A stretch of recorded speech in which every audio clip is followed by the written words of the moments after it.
Who are we? Who are we? So do you want to do that acronym? Okay. Facts. I'm going to shit facts at this camera right now. Okay, and...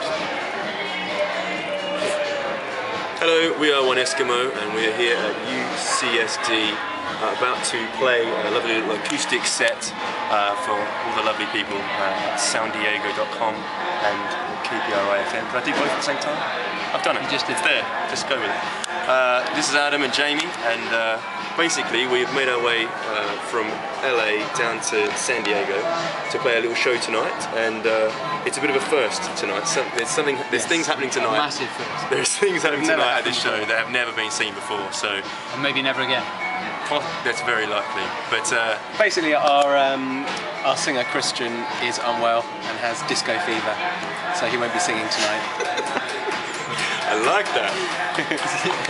If the camera pans around, you'll be able to see where he's got it. he's in there somewhere. He's lost to the disco. You see past those streamer doors. So basically, Pete and Jamie will be bravely singing the songs. They're going to be sharing it up amongst them. I'll be doing what I usually do, which is hitting a box. But maybe there might be an There might be, yeah. I've got a microphone near me, so we'll see. Yeah, we'll see what happens. It might happen. But anyway, Jamie and Pete from One Eskimo, would you like to tell us why you're here in America? What's happening? Right. Well, Adam, we are in. We've come out just for a short time, which sees us back to play for the lovely Ellen DeGeneres on her birthday show, which was a really awesome treat because we've kind of played on that show now twice, and to be asked back for a third time for a special birthday celebration was pretty cool, so we felt pretty privileged to be back. And then later on next week we get to play on the Jay Leno show, which is another kind of first for us. There's a lot of firsts on this trip, isn't there? Yeah, yeah. So yeah, very exciting, and it's quite mad for us coming from the UK and being able to come over to America and have have the kind of support that we've had from a lot of different places. So, to be able to come back and continue touring around America, which has kind of been our last 12 to 18 months. 18 months really have been us playing up and down in pretty much every state of America. But we've done 43 states. 40, okay. It's pretty good going. It's very good going. Yeah. So yeah, it's definitely afforded us that. But yeah, as a UK band, it's quite cool, kind of being on the other side of the world and people even knowing who you are. Thank you. Yeah. And So Adam, why the name One Eskimo? Well, it came about whilst we were writing the album, but it just kind of painted a picture as we were writing the songs of kind of solitude and loneliness, and thus the name One Eskimo. never knew that. Yeah. Pay attention. Keep up. So what do you do in the band? Well, I play drums and I fire samples and don't do much singing. So how about you? What do you do? Well, when you do say in the band? firing samples, what do you mean by that?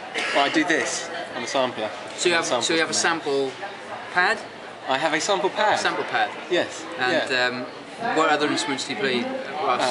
Well, I also play a box that you sit on and hit, which is called a cajon. Right. And that's a Peruvian instrument. Peruvian actually. That's where its roots come from. So I've noticed that you play the trumpet. Is that right? It's not a trumpet actually. Oh, it's like a trumpet, but it's more of a mellow tone. It's using the same amount of piping, but it's just directed in a different way. It's called a flugelhorn, and right. It's what I play on stage. But I've noticed that you also play the bass. But sometimes there's flugel parts going on at the same time as the bass parts going on. So what do you do? What do you do then? I play it at the same time. It's impressive. Thank you. And then tonight, as a special one, I'm just here for vibe basically. And tonight, there's also the added joy of hearing your lovely vocals, singing, and your vocals, also mine, singing the songs of One Eskimo, sans the normal person that sings the songs. So it's going to be a little bit interesting one tonight, and it's kind of weird because we usually sing parts of songs and like little sections and backing vocals, and Jamie and I kind of share those out. But when you come to singing the entire song, there's a lot of lyrics to learn. Yeah. It's amazing. In a short amount of time. Being on the tour, being on in America for pretty much nigh on 2 years. Yeah, yeah. It's amazing how you play these songs day in, day out, sometimes a million times a day, and you can't remember the lyrics. We have to go on stage with cheat sheets and a music stand holding all the words. Yeah. It'll be an interesting one. Yeah, it'll be so fun. It'll be where fun. are you guys from? So you're obviously not. I can tell that you've not got an American accent. So you are correct. You are correct. Well, I'm from a little place called Surrey, underneath London. Okay. Yeah, so is that where you're not underneath it, as in like a subterranean city? It's actually south. It's actually south. Yeah. And you're from? I'm further south of London, in a little place called Australia.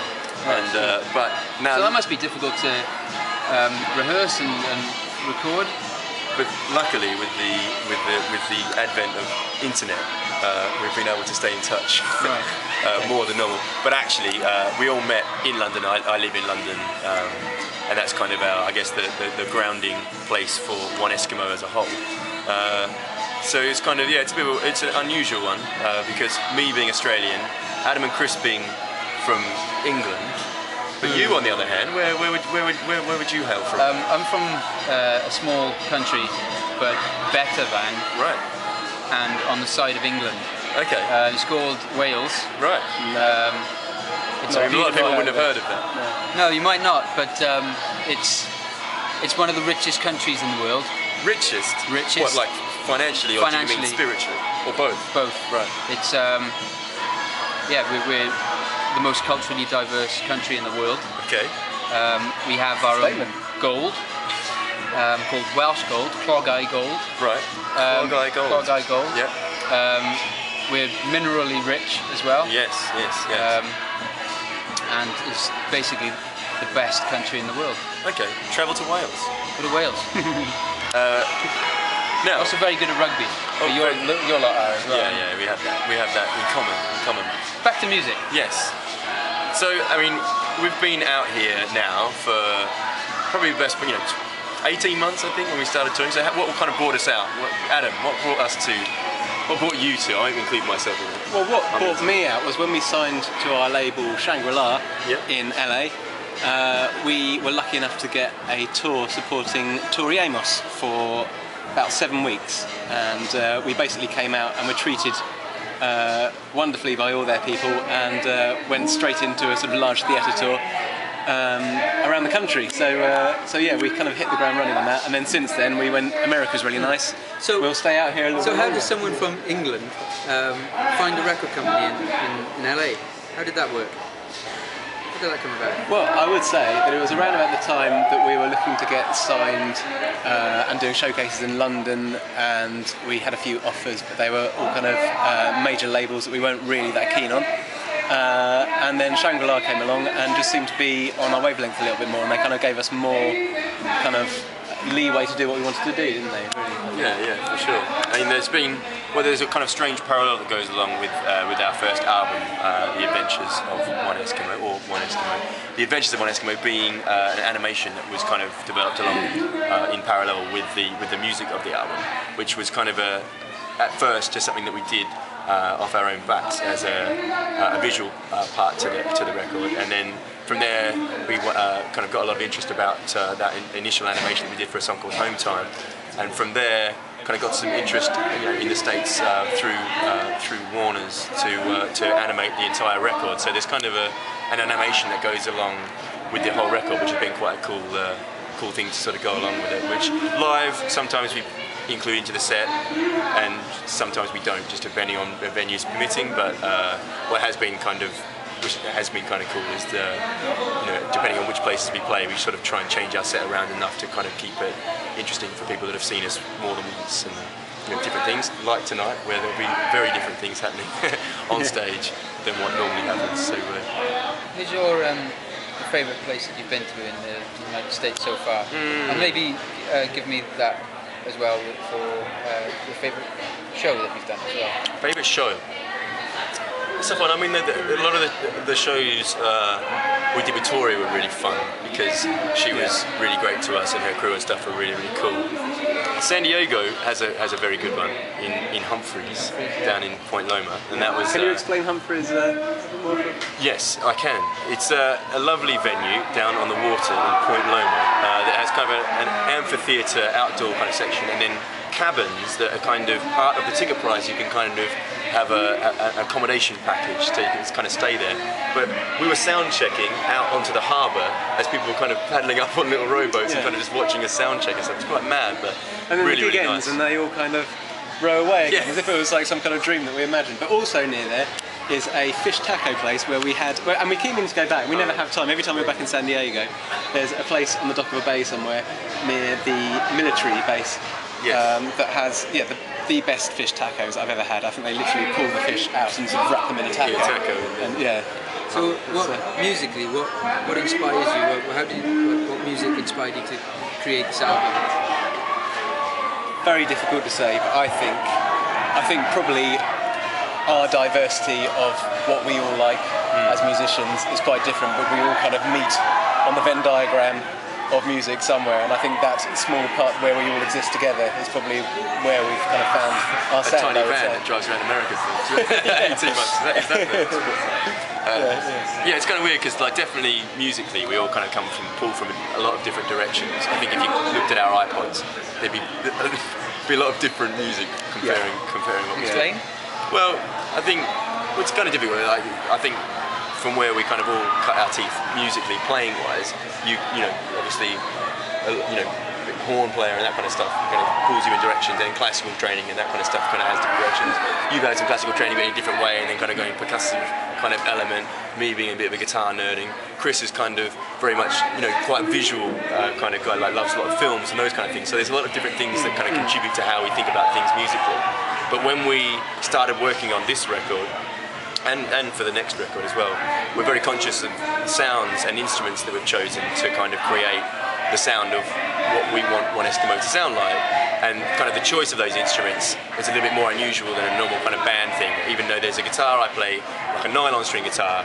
Jamie plays bass, but he plays a fretless acoustic bass. And Adam, rather than playing a drum kit, plays a wooden box. And just to save money. And but basically, those sounds make you play a certain way, and then the sounds that you create from that then kind of, snowball into songs and that kind of element. So it's been that was a conscious choice to choose unusual instruments, but from there it's created. Yeah, that's it. I think when we started out, we avoided on purpose going down the usual route of electric guitar, electric bass, normal drum kit, because that already dictates exactly how you're going to sound in advance, and we knew we didn't want to do that. We knew we had a sort of an idea of that we wanted a slightly more kind of earthy, kind of wooden kind of sound and kind of subby kind of tones that we wanted, which you can't get from normal instruments. So that's how we arrived at that. I think. It's a big one because you kind of, when you're trying to create something new, I think it's you are what you eat at the end of the day. Like, so quite often things that you come up with will have certain inflections or of stuff that you've heard that you like. And I think that naturally comes out in your playing, but I think by choosing unusual instruments, it kind of puts your head in a different space straight away and allows you to try and, you're always trying to create something new and different, not just kind of regurgitate something that's been done before, which is very difficult because there's been so much great music that's happened previously. It's quite difficult to kind of try and come up with something unique, but I think through what we've been able to accomplish sound-wise, working on the sound of One eskimO, I definitely think that it's an unspoken thing, I think, but the sounds of when we kind of get together and start playing, it's difficult to describe, isn't it? We kind of get stuck for that question, which gladly none of us have asked each other, what do you sound like? And it's a tough one because there are very acoustic elements to what we do, but at the same time, with how Adam uses the sampler and triggers samples and that kind of thing, there's definitely elements of electronic sounds within that organic core of what we play. It's weird because you couldn't really liken it to a pigeonhole of what exactly that is. So could I ask to wrap up? Where's One eskimO going now? What's your plans over the next few months? Well, we've been in the studio so far just before Christmas and just after Christmas down in London, just pulling tracks together that we were working on whilst on tour in the States, which was wonderful inspiration to be able to come up with new music.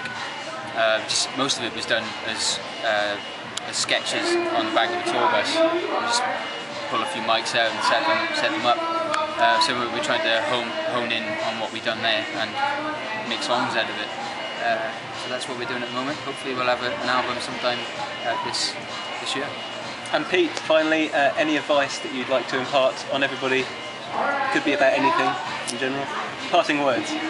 Stay classy, San